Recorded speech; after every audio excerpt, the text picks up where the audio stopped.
Cuidado. Nada grave.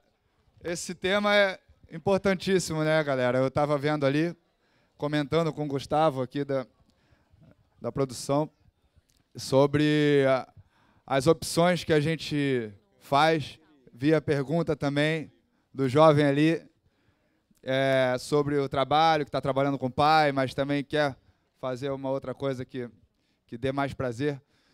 E eu me lembrei de uma época em que eu estava começando a fazer minhas letras de rap, e ninguém fazia rap no Brasil praticamente, era uma coisa muito incerta. Eu queria tentar gravar um disco de rap. E nem sabia como, não tinha hoje. Hoje a gente tem essa facilidade e até de equipamento. Na época era tudo mais complicado, achar um estúdio, conseguir gravar e tal. E aí a minha mãe, que é jornalista, a maioria aqui da galera mais nova não deve conhecer, mas os mais velhos lembram dela, Belisa Ribeiro, foi uma jornalista que abriu bastante portas assim para as mulheres, foi a primeira mulher a apresentar o Jornal da Globo, teve uma importância assim no jornalismo, na TV principalmente. E ela, nessa época, ela estava indo morar em Nova York como correspondente, e era de jornal impresso, não era nem televisão, eu acho. E ela falou, eu e meu irmão, meus filhos, vamos lá para Nova York, eu vou trabalhar um ano lá, vocês podem escolher uma escola lá, o Tiago escolhe uma escola, você escolhe uma universidade para começar. E eu não tive dúvidas, eu falei, mãe, eu não vou, eu prefiro ficar aqui, porque eu estou com um sonho de gravar um disco de rap, estou fazendo umas letras aí e tal. E aquilo que o Du falou, né, que tem gente que achava ele louco, e ele também achava os outros loucos, e também teve gente que achou loucura minha.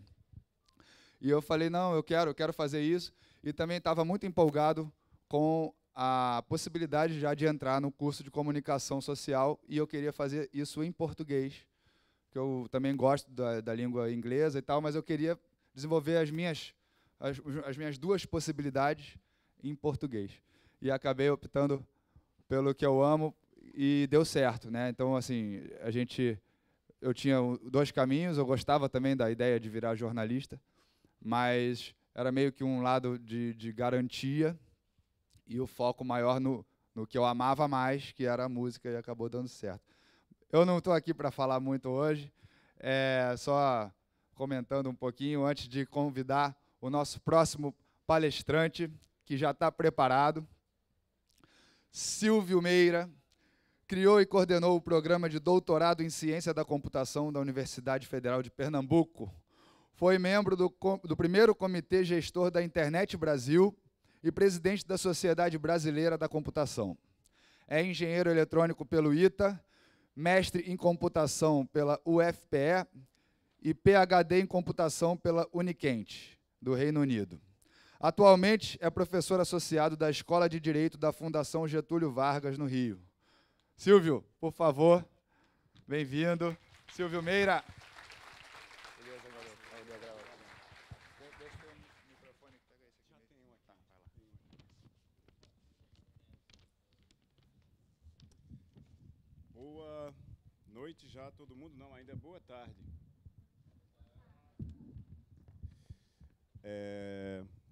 Alô, eu sou esse cara que vocês estão vendo aí nesse slide. Esse é meu cartão de visitas digital. Eu deixei de imprimir coisas em papel há bastante tempo.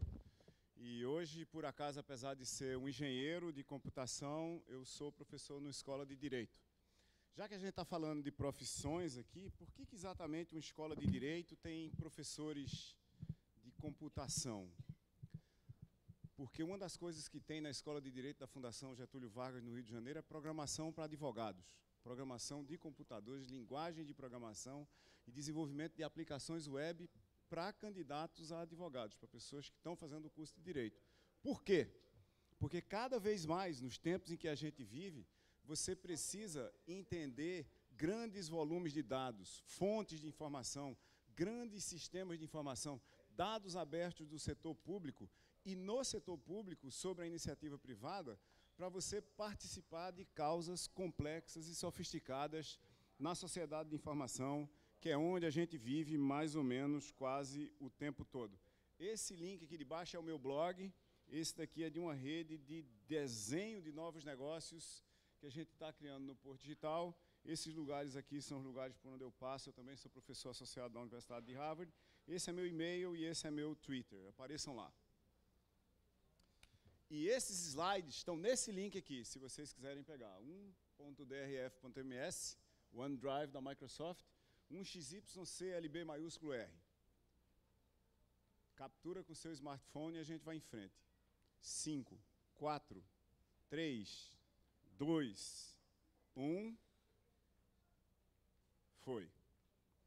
Eu vou falar 10 coisas bem rapidamente para a gente ter algum tempo para debater aqui depois. Eu vim falar sobre o futuro do trabalho, sobre o futuro das profissões, sobre o contexto do futuro. O futuro é um lugar legal, nós vamos passar, se tudo der certo, o resto da nossa vida lá, né, se a gente não sumir antes, e se o futuro não desaparecer também, que sempre tem essa possibilidade. Mas a gente tem uma certa dificuldade de definir o que é o futuro, além de dizer que são as coisas que estão na linha do tempo, no nosso espaço, e que ainda não aconteceram. Eu tenho uma definição para o futuro, para compartilhar com vocês, que é operacional. O futuro é a execução imperfeita do desconhecido no presente. Então, o futuro é um negócio que a gente vai fazer, a gente não sabe o que é, a gente vai começar a fazer agora, e por fazer agora um negócio que é desconhecido, que a gente vai ter que fazer de qualquer jeito, vai acontecer um conjunto de efeitos que, tecnicamente, em engenharia, a gente rotula de cagada. Então, trazendo o futuro para o presente, essa execução imperfeita do desconhecido agora, a gente vai errar, a gente vai tentar fazer um negócio que a gente não sabe, de uma forma que a gente não sabe, e a gente vai errar. Nesse tentar e errar, a gente vai aprender. E a gente não tem alternativa, porque se a gente não ajudar a trazer o futuro para o presente, outros vão fazer. E a gente não vai ter a possibilidade de tentar e errar, a gente já vai ter que entrar acertando. Tem outra coisa sobre o futuro, que é, ao contrário do que parece para quase todo mundo, que o futuro é uma coisa que vem do passado e passa pelo presente, e aí a gente chega lá porque a gente está preparado, etc.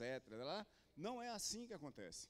O futuro vem do futuro. Ou seja, ao invés de ser uma escadaria toda uniforme, que a gente vai passo a passo, subindo de degrau em degrau, até atingir um ponto qualquer, que é onde a gente está agora, no presente, não é bem assim. É assim que a gente conta a história de como a gente chegou até aqui, apesar dela não acontecer assim. Por quê? Porque num ponto do presente qualquer que a gente esteja, existe um número de escadarias abstratas que apontam do futuro para o presente, que representam as diversas possibilidades que a gente tem agora, seja na nossa carreira, seja no estudo, seja nas mudanças tecnológicas, seja nas mudanças de contexto, de políticas, seja nas mudanças filosóficas, seja na mudança do estilo de vida de cada um. O que vai acontecer entre essas múltiplas escadarias que vêm do futuro para o presente, em relação a um ponto de transição qualquer do presente para lá, é exatamente aquela escadaria, ou no mínimo o primeiro degrau de uma escadaria, para a qual a gente reúne gente, forças, foco, competências, energia, dedicação e trabalho, e aceitação de risco, e der o salto. Quando a gente dá esse salto, um certo número de nós chega lá. E por um número de outras razões, inclusive não está prestando atenção na sincronia do 3, 2, 1, vamos gravar alguma coisa, tem uma galera que se perde. Não significa que eles se perderam para sempre. Significa que eles não deram aquele salto em particular. Vai haver outros saltos, talvez de menor risco, ou talvez até de maior risco, que eles vão dar melhor do que a gente, porque eles aprenderam com os erros desse salto. O problema dessa transição aqui é que quando a gente faz isso e chega aqui e vai contar a história, a gente lineariza tudo de novo. A gente diz, olha, a gente fez isso, e de repente a gente fez isso aqui e deu tudo certo, não teve nenhum problema, ninguém se perdeu, e a gente tende a acreditar que essa escada continua igual à escada que a gente vinha antes. Por isso que o futuro é um lugar complicado. É porque a gente não explica para a gente mesmo qual é a dificuldade de chegar lá. O segundo ponto da minha conversa é a gente falar um pouco sobre o que era o futuro no passado, não é? E a minha comparação é com conectividade. Provavelmente todo mundo nessa sala tem um smartphone ou até mais de um. Se a gente está conectado hoje, como era que as pessoas se conectavam há muito tempo? Tipo assim, há 150 anos. Conectados do passado, no passado. Olha para esse slide. Para você mandar uma carta de Nova York para São Francisco em 1860, levava 30 dias se você mandasse de navio. Tinha que descer a costa atlântica todinha da América, passar pelo Estreito de Magalhães, e quando o navio, vez por outra, vacilava, não passava, né? A carta não chegava, nem tripulação, nem navio, nem nada, e subir pelo Pacífico inteiro e chegar em São Francisco. Se você mandasse de diligência, né, de carruagem, e os índios concordassem, chegava em 23 dias. E um empresário do setor de carruagens achou que tinha uma solução para esse problema e fez uma proposta de valor em abril de 1860, chamado Pony Express. O que era que o Pony Express prometia? O que todo startup promete hoje: mudar o tempo e diminuir os custos. E ele prometia literalmente 10 dias para São Francisco. Como? A cavalo. Você mandava as cartas num vapor até um lugar chamado St. Joseph, no Missouri. Daí por diante, um cara sentado num cavalo com uma série especial corria entre 147 estações que tinham daqui até Sacramento, na Califórnia, onde a carta mudava para um vapor de novo e descia até São Francisco, porque tinha um serviço diário de vapor até lá. E esse cara corria uma dessas estações, trocava o cavalo, corria outra desses caminhos entre estações, e aí trocava ele e o cavalo, entregava a sela para um outro cara, e assim por diante. Esse caminho, obviamente, não era um caminho trivial, tá certo? E o Pony Express precisava de experts para fazer esse caminho. E aqui está um trabalho do futuro no passado, que era cavaleiro do Pony Express. Está aqui, Pony Express precisa pessoas jovens, magérrimas, skinny, e espertas. Tá certo? Essa parte aqui de baixo diz o seguinte: não pode ser maior de 18 anos, ou seja, era trabalho infantil, tem que ser um cavaleiro muito bom e tem que estar disposto a arriscar a vida todo dia. Certo? Isso é um trabalho massa. A terceira condição era o seguinte, ó: nós preferimos órfãos, que é para não ter família para reclamar. E, finalmente, a gente paga $25 por semana, que era $100 por mês. E isso era uma oportunidade fantástica. Sabe por quê? Porque o salário médio nos Estados Unidos, para uma pessoa que não fosse alfabetizada nessa época, era $5. Ou seja, eles pagavam 5 vezes mais para você correr o risco e enfrentar intempéries, bandidos e índios, e um caminho, em parte, pouco explorado, para entregar cartas de um lado a outro dos Estados Unidos. Está aqui a única foto que sobrou dessa galera, e esse cara daqui está junto com um índio amigável, por sinal, que ele encontrou no caminho, porque se não fosse amigável, a gente não tinha foto. Em maio de 1860, um mês depois de começar esse negócio do Pony Express, o Congresso americano autorizou as verbas para a construção do telégrafo costa a costa nos Estados Unidos, e a construção começou imediatamente no caminho do Pony Express. Os empreendedores do Pony Express, com sua visão de futuro, tinham achado um caminho de menor esforço entre a costa leste e a costa oeste dos Estados Unidos, e o que essa placa aqui é uma placa de cobre pintada, o que ela mostra, na realidade, é o cavaleiro do Pony Express passando e o pessoal montando a linha de telégrafo. Em 1860, começando em maio, junho de 1860, essa linha de telégrafo conectou os Estados Unidos costa a costa em 1 ano e poucos meses de trabalho. 1 ano e 3 meses, né? Parece obras que a gente vê no Brasil. 1 ano e pouco, os Estados Unidos estavam conectados. O que foi que aconteceu com o Pony Express em novembro de 1861, há 150 e poucos anos? Fechou no dia seguinte. Foi fantástico enquanto durou, por 1 ano e 2, 3 meses, mas morreu. Por quê? Porque o telégrafo se uniu nesse ponto aqui, em Salt Lake City. Esse foi o primeiro telegrama enviado, telegrama sem nenhuma cerimônia, de um engenheiro que estava montando a linha para o presidente da companhia, dizendo o seguinte: a gente completou a linha, venha para o escritório ver. Não é? Simplesmente uma notícia como outra qualquer. E, a partir daí, comunicação costa a costa nos Estados Unidos passou a ser instantânea por um preço 10 vezes menor do que o preço do Pony Express. O que isso quer dizer para a gente aqui, nessa sala, para o nosso futuro, para a nossa preparação, para o nosso trabalho? É que quando a gente não está mudando o mundo, o futuro sempre chega de surpresa. Se você não está trazendo o futuro para o presente, vez por outra, quase sempre, o futuro chega de surpresa para você e de uma maneira dramática, a ponto de mudar tudo que você estava fazendo, inclusive suas oportunidades de desenvolvimento pessoal no tempo e espaço que você estava e arrasar todo o seu investimento. Isso não é um problema, isso é um contexto e ele acontece sempre. A gente só tem que estar olhando para as oportunidades e para as possibilidades e para as mudanças ao nosso redor o tempo todo. Se a gente voltar para o presente, qual é que é a história do futuro, de uma certa forma, olhando para o que aconteceu no passado e continuando para o presente de maneira descontínua?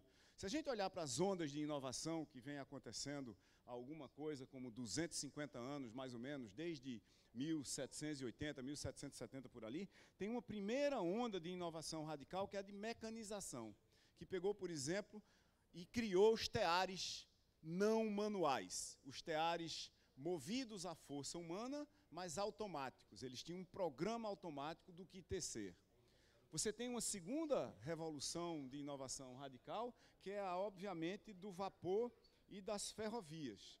Essa daqui, até causada por essa, e com o vapor tirando a força humana do processo de automação das fábricas. De repente, você tinha geração de energia a vapor para automatizar o movimento das máquinas que eram operadas por humanos.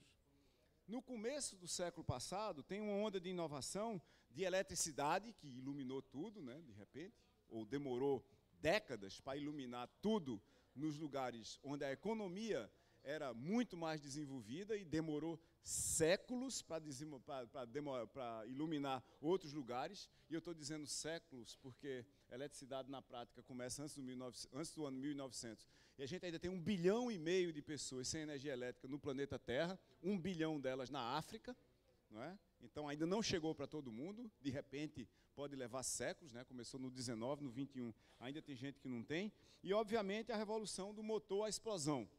Essas duas coisas estão se conectando hoje e gerando o carro elétrico. O carro elétrico é a combinação de eletricidade com a ideia de motor para você aumentar a mobilidade humana de maneira dramática, né? Leva muito tempo também para, às vezes, duas dessas revoluções se encontrarem. O que não é o caso dos 3 exemplos que eu vou usar agora. A onda de inovação de eletrônica do fim da Segunda Guerra Mundial se tornou dramaticamente presente no mundo a partir da década de 60 e 70 e habilitou uma onda de inovação de software, programando a eletrônica digital para criar dispositivos físicos multipropósito a partir de um dispositivo básico, comum, que era um tijolo eletrificado, né? E isso possibilitou a revolução das redes. A combinação de eletrônica digital, software e redes possibilita uma revolução de sistemas em rede. Todos os apps que a gente usa, todos os sistemas que a gente tem à disposição, na realidade, eles existem por causa de eletrônica digital altamente compacta e muito barata, muito mais barata do que ela era há 50 anos, por causa de software, por causa de redes que criam esse efeito de sistemas em rede. Se a gente olhar isso aqui num timeline de 100 anos, numa linha do tempo de 100 anos, né, eu nasci aqui, ó. Eu não pretendo morrer antes daqui, então eu estou me dando mais uns 40 anos de vida. Se eu olhar para o meu tempo, o que eu fiz na graduação? Eu fiz eletrônica, eu fiz mestrado em redes, eu fiz doutorado em software, e meus laboratórios nas universidades onde eu estou hoje trabalham em sistemas em rede. Então eu estou mais ou menos nessas 3 ondas aqui. O meu problema é o seguinte: o que vai vir do futuro para cá? O que eu posso esperar nesses próximos 40 anos, no conjunto de mudanças que vão acontecer ao meu redor, e como é que eu me preparo para eles? Todos nós temos que nos preocupar com isso, porque, na realidade, são as ondas de inovação que vão vir do futuro para o presente, nas próximas décadas, que vão condicionar o trabalho que a gente faz, ao mesmo tempo que vão abrir oportunidades para trabalhos e carreiras e profissões completamente diferentes. Nesse período de 40 anos aqui, vão rolar quantas leis de Moore? O que é a lei de Moore? A lei de Moore é a lei que faz com que os sistemas eletrônicos digitais mudem. Na realidade, que eles se tornem mais capazes e tenham mais performance. O que é que essa lei diz, mais ou menos? A cada, mais ou menos, 2 anos, a gente tem mais ou menos 2 vezes a capacidade e a performance pelo mesmo preço. Cada mais ou menos 2 anos, dobra a capacidade de performance pelo mesmo preço. É como se você tivesse um carro que a cada 2 anos, pelo mesmo preço, se você trocasse, ele duplicasse o número de quilômetros que ele faz com 1 litro de combustível. E isso vem acontecendo mais ou menos dessa forma há mais ou menos 50 anos, não é? Então, o que tem daqui para cá, 2015 para 2055? Tem 20 leis de Moore, é 2 vezes 2, 20 vezes, para dar 40 anos. Isso aqui é 2 elevado a 20. Quanto é que é 2 elevado a 20? A lei de Moore vai entregar para a gente 1 milhão de vezes mais capacidade e performance pelo mesmo preço. Ou seja, a eletrônica digital, o software, as redes e os sistemas em redes que a gente vê ao nosso redor, que foram habilitados por essa evolução garantida pela lei de Moore, ela nem começou a acontecer ainda. Ela está começando agora. Se a gente marcar o patamar a partir de hoje, daqui a 20 anos, a gente vai ver coisas que a gente não conseguiria nem imaginar hoje. Quer ver uma coisa do ponto de vista pessoal, de tecnologia da informação e para a informação nas nossas vidas? Se vocês olharem para essa linha do tempo aqui, quem nasceu até 1925 nasceu na era do impresso. Não tinha telégrafo ao redor para qualquer um. Você nasceu no interior do Brasil, você nunca tinha ouvido nem rádio. Era muito raro, não é? Se você nasceu entre 25 e 45, em 35, por exemplo, quando você tinha 15 anos, era 1950, você estava na era do rádio. O Brasil não tinha TV. Se você nasceu aqui como eu nasci, ó, em 55, em 70, eu vi o Brasil ganhar a Copa do Mundo pela TV. Então, eu sou da era da TV. Se você nasceu aqui em 75, 15 anos depois, em 90, você estava na era digital. Você estava vendo computador no supermercado, no banco, na casa das pessoas mais ricas. Talvez você tivesse em casa comprado a muitas prestações e assim por diante. Se você nasceu aqui em 1990, com 15 anos você estava em 2005 e a gente estava já dentro da era da conectividade. Se você não tivesse internet em casa, você ia para a internet onde ela estivesse. Em 2005, o Brasil tinha, segundo uma avaliação do Sebrae, 125 mil lan houses. Se você nasceu aqui, você está na era da mobilidade. Tem uma pesquisa que foi publicada segunda-feira na FutureCon em São Paulo, 81% dos brasileiros têm um smartphone de algum tipo, desde os menos capazes até os super ultra poderosos. E se você nasceu, ou se você está nascendo agora e vai daqui para frente, você está nascendo na era da programabilidade. Por isso que lá naquela escola de direito onde eu estou agora, tem aula de programação para advogados. Porque saber programar vai ser fundamental para saber entender o mundo ao redor e interferir nele. É como se fosse uma nova língua estrangeira. Ou seja, quem nasceu de 65 para cá, nasceu nesse mundo conectado, digital, móvel e programável, mas isso afeta muito mais dramaticamente quem nasceu de 90 para cá. Né? Quem nasceu exatamente em 1990 tem 24 anos hoje. Então, a gente pode imaginar que daqui a 25 anos, ou seja, em 2040 aproximadamente, vai ter uma eleição para presidente do Brasil, e o presidente do Brasil terá sido um gamer que nasceu na internet e nunca viu um telefone daqueles de rotor circular para discar um número e estragar a unha enquanto fazia isso. Qual é a maior consequência imediata desse negócio? É que o online agora é parte do ambiente. Não tem mais online e offline. Só tem um e é online. E a maior consequência de médio prazo, obviamente, é que tudo é software. O mundo ao nosso redor se torna um universo programável e nós vamos ter que nos entender com ele programando coisas. Se vocês quiserem ver um exemplo disso, como dever de casa para vocês se divertirem, passem nesse site aqui, ó, ifttt.com. IFTTT é uma linguagem de programação online que você usa online para fazer programas. Elas têm um comando só, que é se alguma coisa for verdade ou falso, então, que é esse outro T aqui, faça essa coisa. IFTTT significa if this, then that. E dá para fazer uns programas muito legais. Eu tenho um programa que eu fiz lá que diz o seguinte: se for dia 12 de setembro, manda um e-mail para minha mulher dando parabéns a ela pelo aniversário. E manda uma cópia para mim dizendo que você fez isso. Aí eu ligo em cima dizendo, ei, parabéns e tal. Eu nunca mais esqueço o dia do aniversário dela, porque tem um robô de software que faz isso para mim, que é um programa que lê o calendário e faz isso com uma linha de código só, e é a coisa mais simples do mundo para fazer.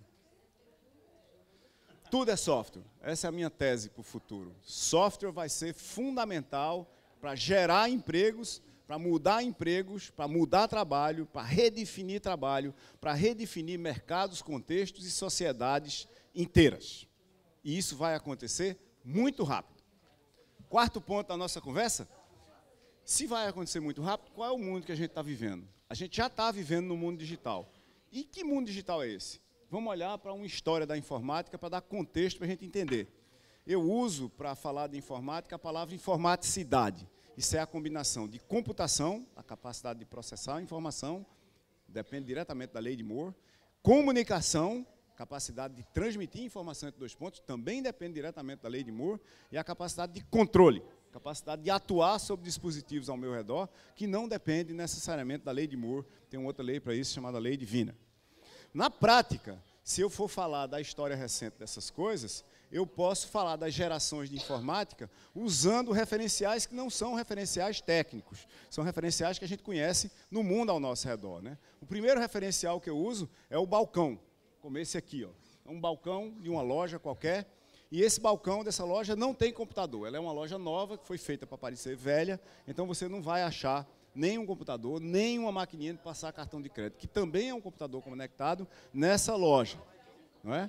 Então, isso é computação antes do balcão. Naquela loja, o computador está escondido em algum lugar, eu falo com alguém que me atende, e é uma transação que não é mediada por computação.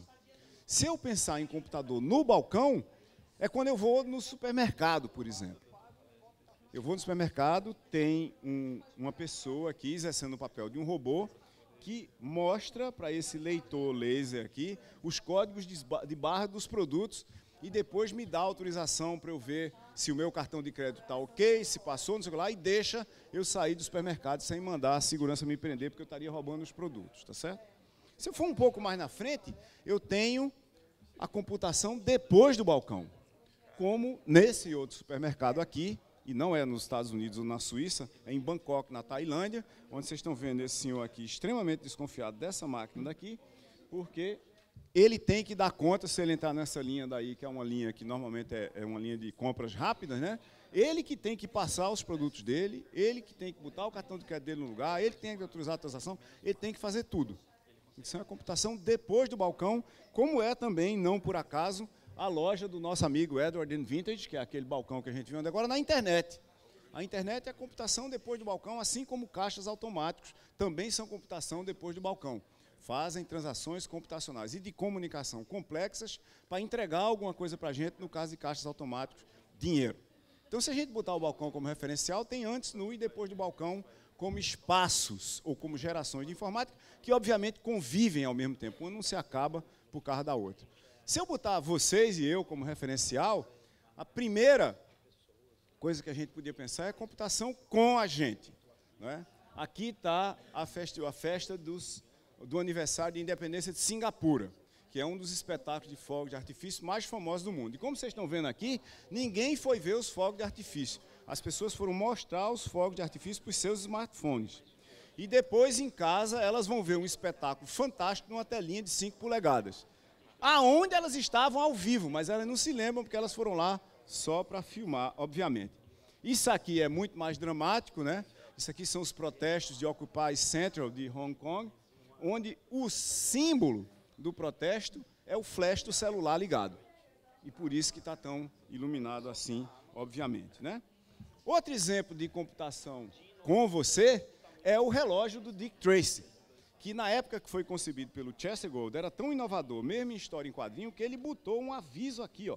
Isso é um rádio de pulso bidirecional na história em quadrinho, para as pessoas não acharem que o Dick Tracy estava ficando louco falando com a mão dele, né?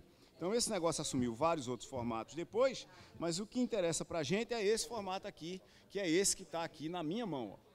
Esse é o meu relógio do Dick Tracy. Ele tem 1 GHz de clock, ele tem um núcleo de computação de duas CPUs, ele tem 4 GB de memória, dos quais são 512 MB de RAM adicional, ele tem acelerômetro, giroscópio, tem um visor de 320p AMOLED, que é extremamente claro, vocês podem ver ele daí, provavelmente.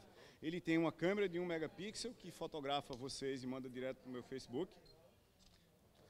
E faz mais um outro bocado de coisa, como filmar em 720p, 30 frames por segundo, que a maioria dos celulares não conseguia fazer há meros 5 anos. Não é? Beleza. Então, isso é computação com a gente.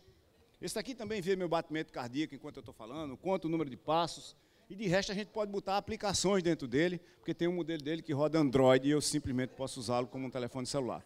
Computação com você é esse médico aqui com o Google Glass olhando para esse QR Code que está na porta do paciente de um hospital em Boston. O paciente está aqui, tem esse mesmo negócio numa fita na mão dele, e quando ele olha para a porta do paciente, a ficha médica do paciente inteira é projetada no Google Glass e ele consegue ver, tratar o paciente sempre pelo nome, saber quem foi a última pessoa que falou com ele, qual foi o último remédio que ele tomou e por que é que ele está ali no hospital.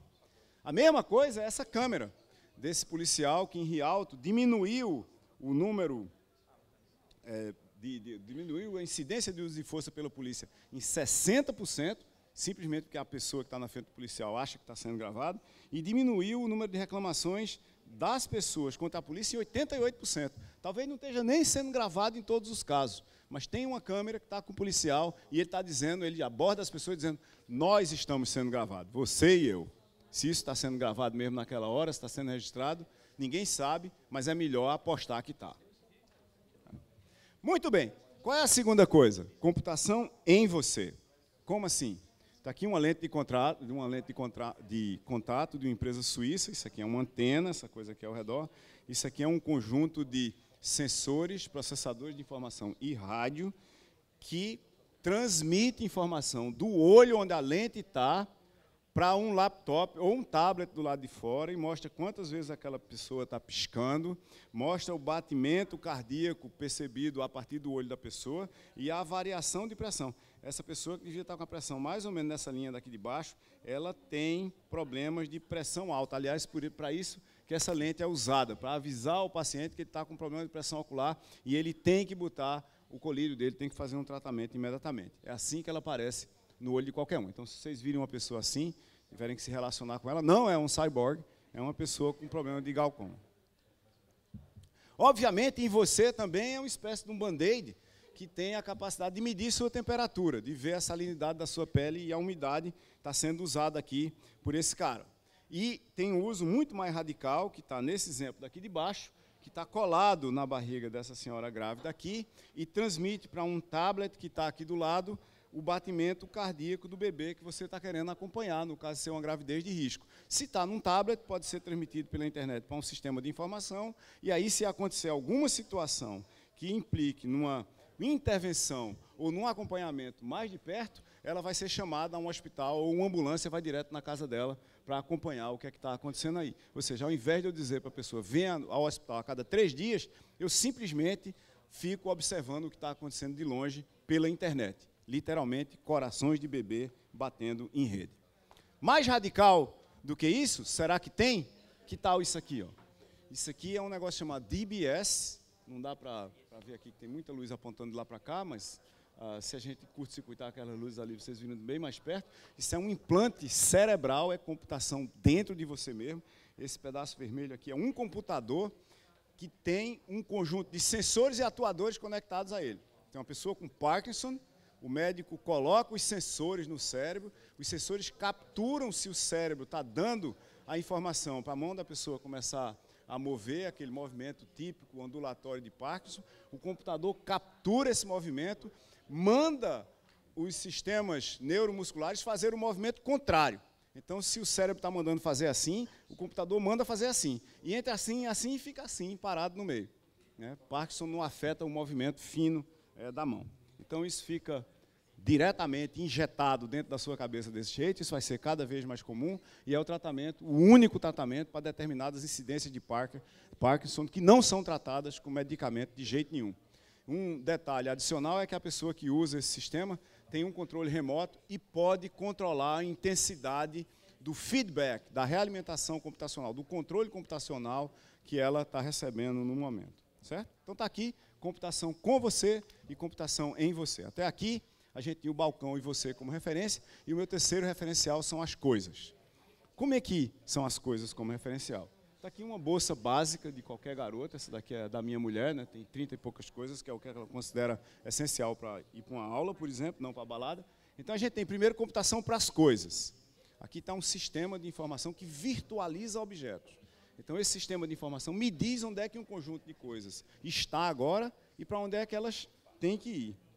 Computação nas coisas pode ser tão trivial quanto um selo que um computador pode ler numa banana, quanto esse aqui. Ele não pode ler esse diretamente, mas ele pode ler esse diretamente. Esse aqui é o mesmo tipo de selo que estava lá no registro do paciente, naquela sala do hospital em Boston. Essa banana daqui vem logo com 2, esse daqui é onde está o código da banana para você ver o preço, e esse daqui, por mais incrível que pareça, se você clicar nele, é um filme ensinando você a comer banana. Então, e o terceiro ponto, obviamente, são as coisas, como computação, né? Aqui está um caso de coisas computacionais, né? Vamos ver se eu consigo fazer esse cara se comportar. Isso é um robô, que é um aspirador de pó, movido a software, obviamente, inteligência artificial. Ele consegue fazer um mapa da sua casa, ele consegue se lembrar onde é que está a tomada e se recarregar lá automaticamente. Ele consegue decidir se o seu chão está sujo ou limpo. Ele só não consegue ser exatamente amigo do seu cachorro, porque ele não está preparado para se relacionar com ele.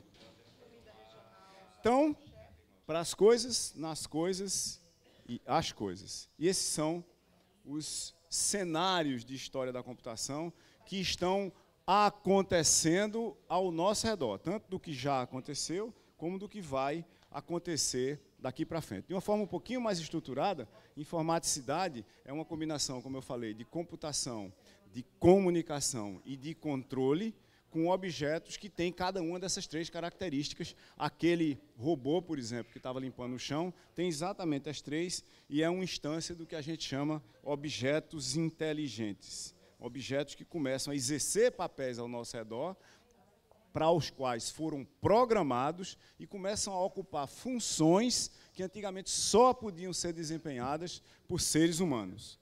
Esses objetos são coisas que estão na rede, eu falo com elas pela rede, como a minha máquina de lavar.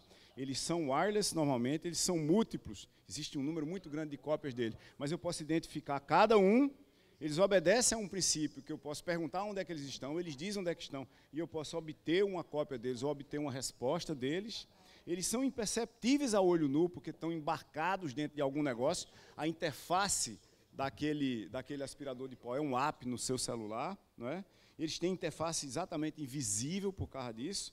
Eles carregam o seu próprio plano de construção, de uso e reciclagem, o que faz com que, por exemplo, uma garrafa que tenha um código digital ativo, que eu possa conversar com ela, porque ela está na rede, ou ela pode ser inserida na rede através de um código único qualquer, uma garrafa de plástico. Se a última pessoa que pegou essa garrafa foi um de vocês aqui na sala, eu sei quem foi o último cara que estava com ela e deixou ela no chão em algum lugar.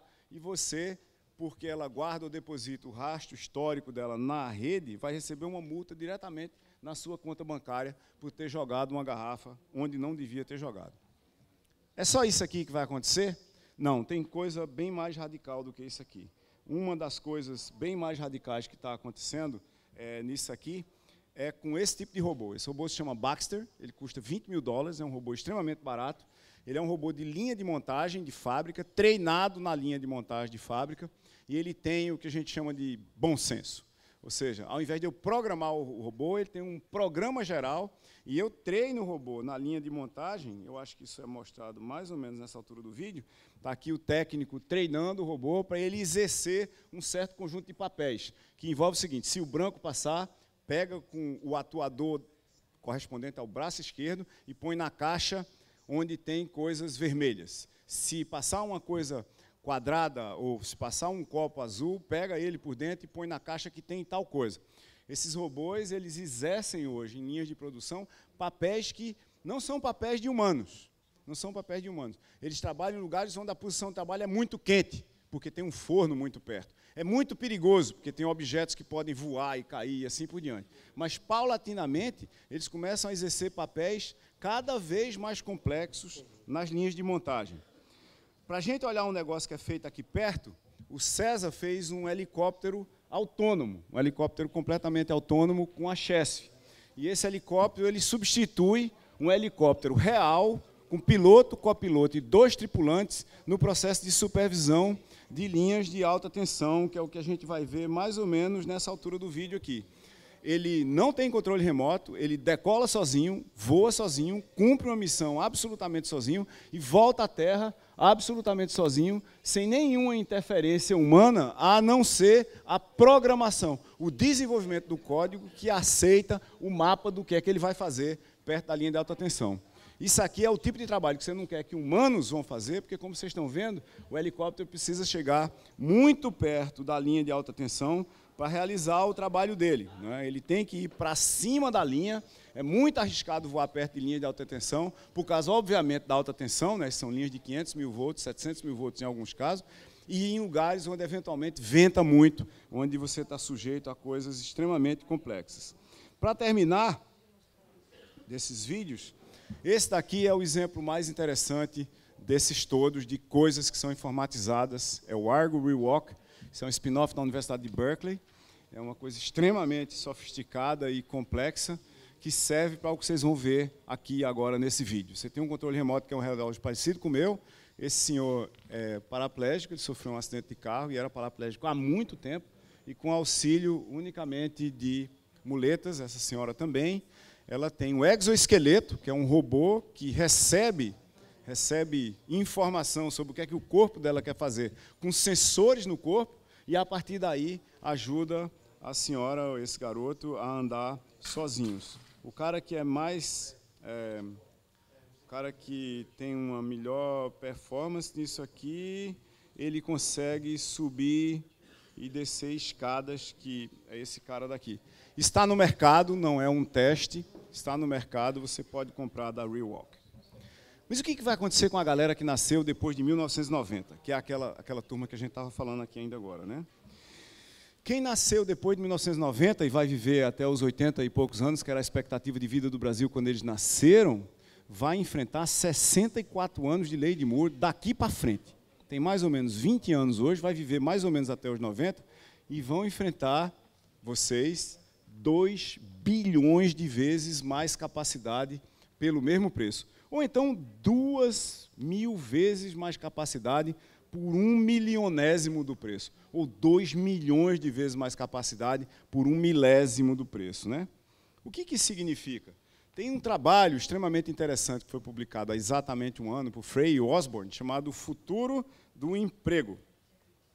Quão susceptíveis são os diferentes tipos de trabalho à informatização. E nesse texto, muito bem pesquisado, por sinal, eles estudaram 702 tipos de trabalho da tabela de trabalho americana e chegaram a uma conclusão extremamente interessante.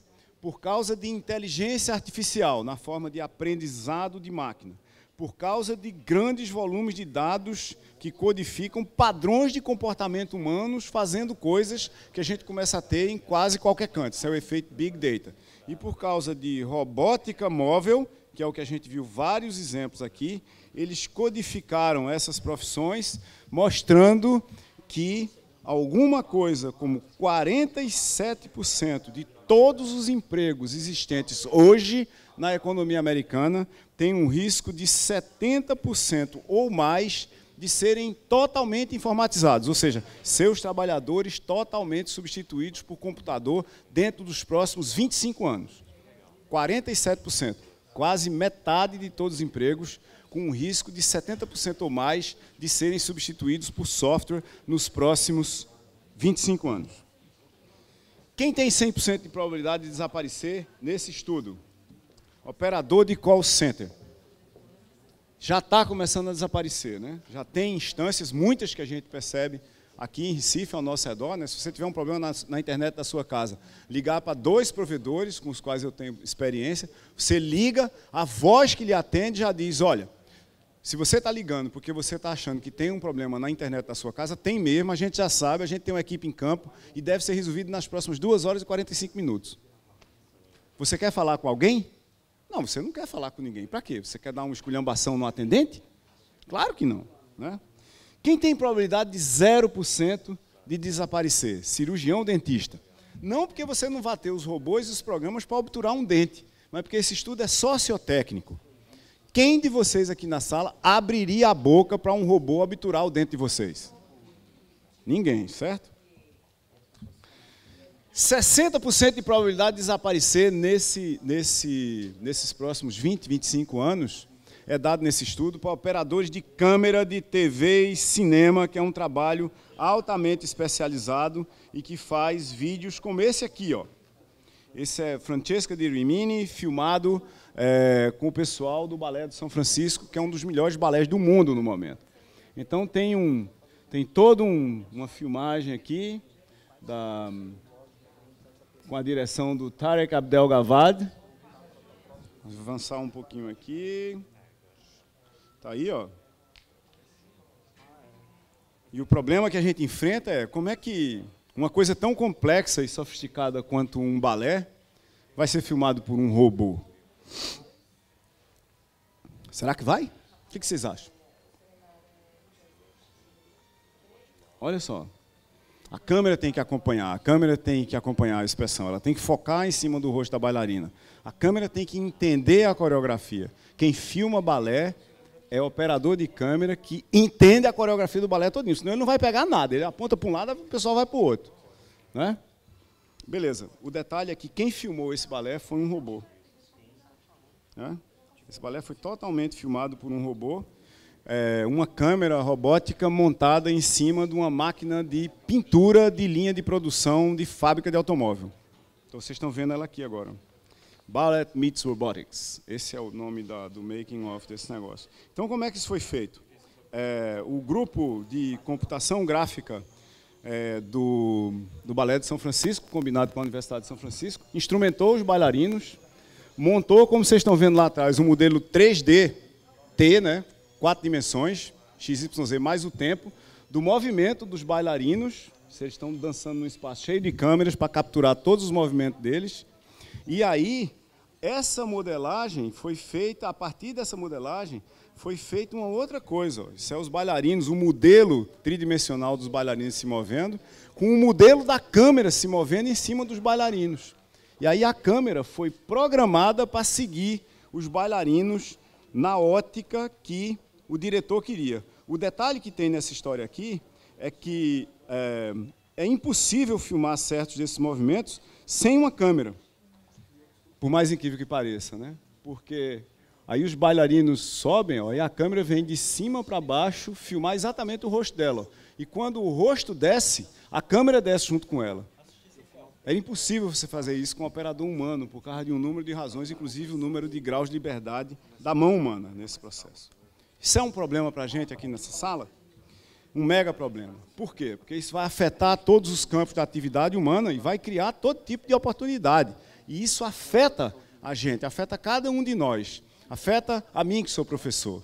A estimativa de Frey e Osborne é que 19% é a probabilidade de você informar o trabalho do professor de educação de jovens e adultos. O professor, que a gente chama de assistente, que é o cara que aplica e corrige prova, porque a gente está digitalizando isso, né? Já tem universidades onde as provas são decididas por computador e são corrigidas por computador, ele tem 50%, 56% de probabilidade de desaparecer. E para mim, que sou de informática, eu devia estar tranquilo, certo? Eu devia estar absolutamente tranquilo, mas isso é errado. Por quê? Porque o programador básico, o que a gente chama de codificador, o cara que faz simplesmente a transcrição de uma especificação para código, sem muita inteligência na construção da solução, ou seja, a programação de baixíssima criatividade, ele tem quase 50% de probabilidade de desaparecer nesse mesmo período.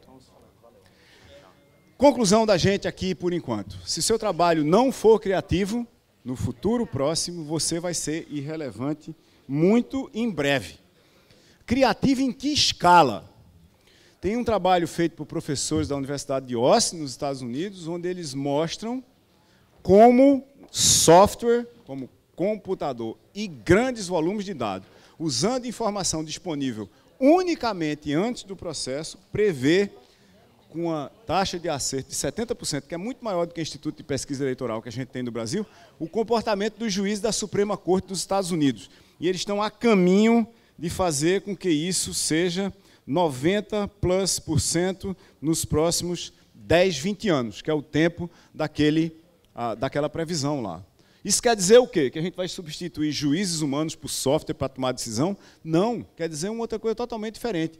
Quer dizer que se eu for botar algum de vocês na justiça ou vice-versa, eu vou consultar esse software para saber se vale a pena, numa determinada corte, com um determinado juiz, entrar com o processo, porque você sabe mais ou menos qual é a decisão dele a priori. Isso muda tudo ao nosso redor. Como se não bastasse, tem uma coisa para a gente prestar atenção do ponto de vista do nosso desenvolvimento futuro, e aqui eu encerro a minha conversa.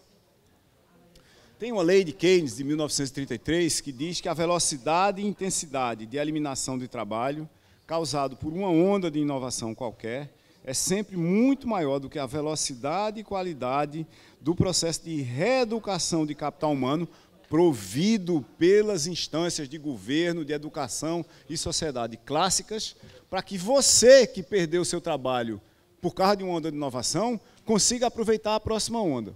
Ou seja, se a gente não ficar muito esperto e não ficar o tempo todo trazendo o futuro para o presente, e nós, como agentes desse processo, se a gente apostar que o futuro não vai vir para o presente, a gente vai estar sujeito a essa lei de Keynes aqui o tempo todo. Para quem vai viver muito tempo e vai ter muitas transições motivadas pela lei de Moore e tantas outras ao redor, como vocês daqui, é absolutamente fundamental prestar atenção nas revoluções de inovação baseadas e habilitadas por tecnologia de informação ou não, que vão acontecer nos próximos 40, 50, 60 anos. Muito obrigado e boa noite.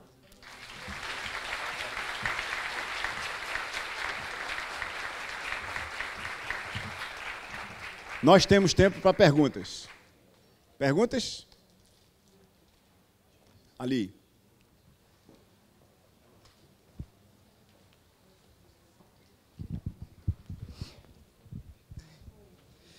Boa noite, Silvio. Opa. Gostaria de parabenizá-lo pela palestra, primeiramente. Inclusive, já li seu livro, é fantástico. Obrigado. Todo mundo devia fazer isso. Um caminho seguro para chegar em pelo menos parte do futuro é ler Novos Negócios no Brasil, que é o meu livro que ele está falando. Tem na Livraria Cultura daqui do shopping. É só descer e comprar. É o seguinte, tanto no livro quanto na palestra, você abordou aquela frase, tudo é software. Sim. E, se eu não me engano, no seu blog, você colocou uma coisa do tipo, me corrija se eu estiver errado. Ou você programa, ou você é programado. Você será programado. Você ainda não é programado. Ou você programa, ou você será programado. Eu gostaria que você... Que eu elaborasse isso. Tá, o que é ou você programa, ou você será programado? Tem um tipo muito fácil de programação que todo mundo devia fazer. Mas deixa eu perguntar para vocês aqui. Quantos de vocês sabem navegar anonimamente na internet? Quantos de vocês sabem navegar na internet de tal forma que o sistema com o qual vocês estão falando, ou o sistema de informação que vocês estão acessando do outro lado, não consegue identificar quem você é? Quantos conseguem? Bom, então vocês estão todos sendo manipulados digitalmente por sistemas de informação que sabem exatamente quem você é. Tipo, você faz uma busca por tênis de vôlei em Google, aí você entra num site de informação qualquer que você está querendo saber o resultado do jogo de futebol. Qual é a propaganda que está lá? Tênis de vôlei. Aí você sai para um site de música. Lá vai tênis de vôlei atrás de você. Aí você vai para o e-mail. Tênis de vôlei. Por quê? Porque se você procurou tênis de vôlei em algum lugar, você está dizendo para mim que tem uma coisa que está na sua cabeça, tem um ponto de interrogação chamado tênis de vôlei, sobre o qual eu posso agir. Não é? Então, o que eu faço com essa informação?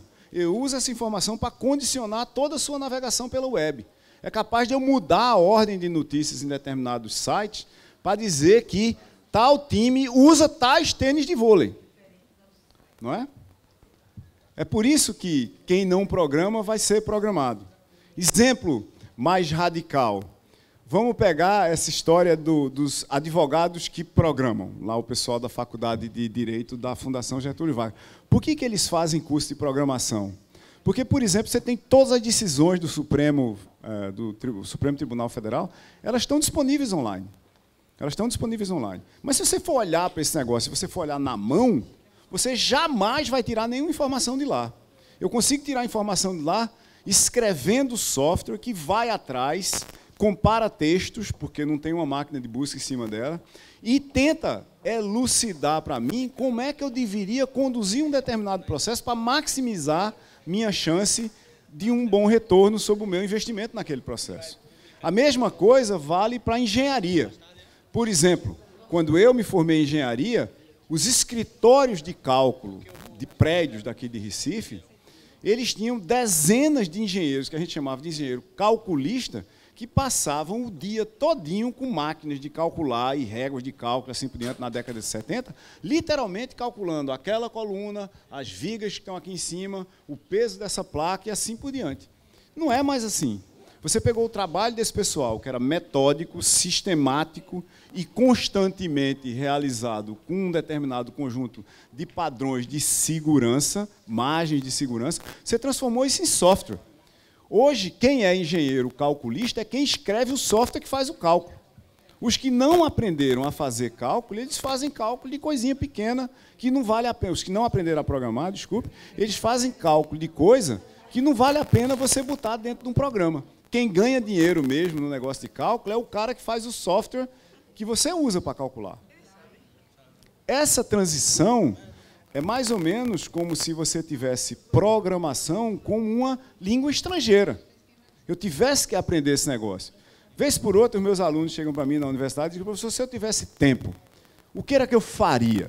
Eu digo, você já sabe programar? O cara diz, já. Eu digo, então aprenda mandarim. Dentro de 20 anos, se você não souber mandarim, você está perdido. Né? Aprendam mandarim, por acaso, aqueles de vocês que já sabem programar. Mas antes, aprendam a programar. Não é difícil aprender a programar.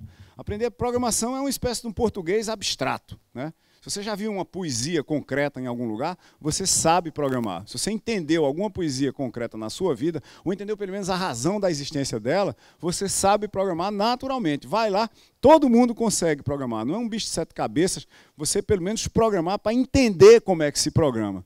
O que não significa que, de repente, você vai passar 4, 5 semanas, 1 mês, 2 meses, 3 meses aprendendo a programar e vai escrever Google no outro dia. Né? Não é assim. Google tem dezenas de milhões de linhas de código, das mais complexas linhas de código do mundo. Mas não tem mais nenhum lugar hoje, para onde você olhe, que não tenha código. Tem na sua geladeira, tem no seu carro, tem no controle remoto da chave do seu carro, tem no sinal de trânsito. Se eu conseguisse dar um comando hoje que parasse software, as luzes desse shopping, o ar-condicionado, os sinais de trânsito, as bombas d'água, de esgoto, todos os carros não sairiam do lugar. A gente tinha que voltar para carro carburador para fazer alguma coisa aqui, tá certo?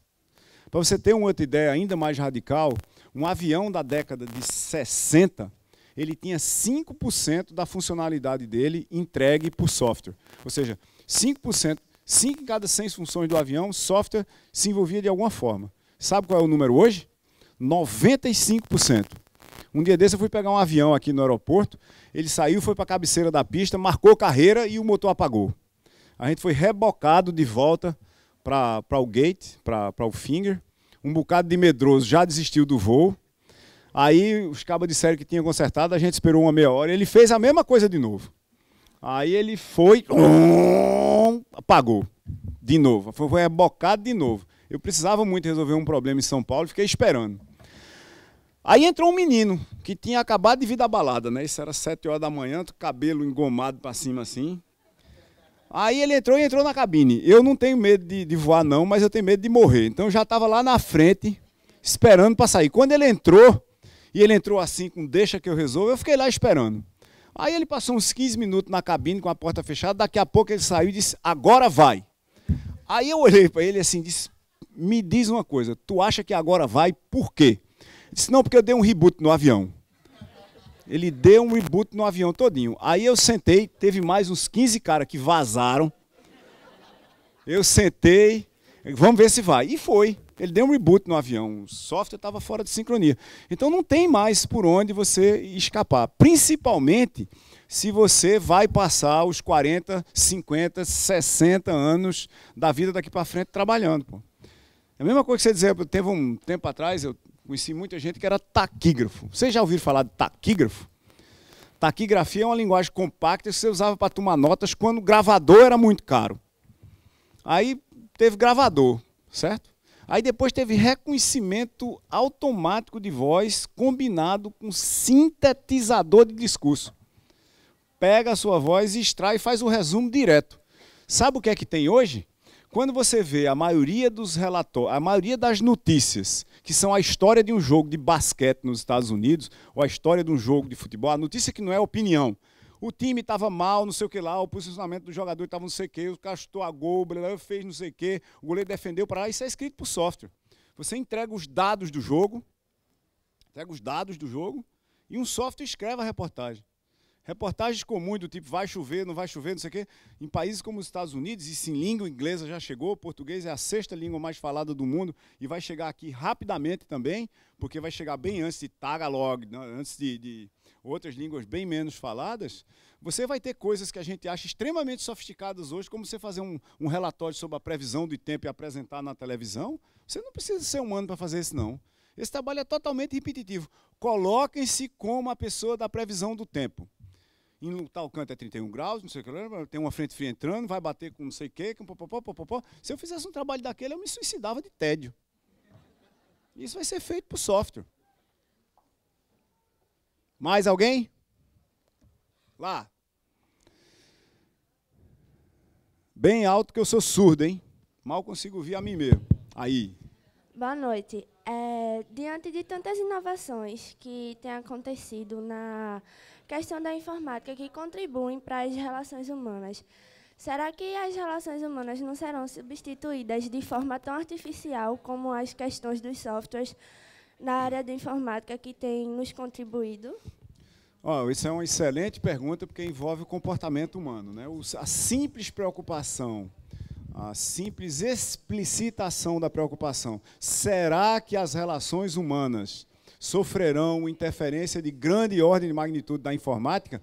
Ela já carrega dentro dela essa sua preocupação, que é uma preocupação de muita gente, ela carrega as vacinas contra isso, né? Ela carrega as suas próprias vacinas. Não, eu não acho que computador vai contaminar a gente a ponto da gente virar cyborg, né? A ponto da gente se transformar em alguma coisa que só consegue sobreviver se tiver informática do lado.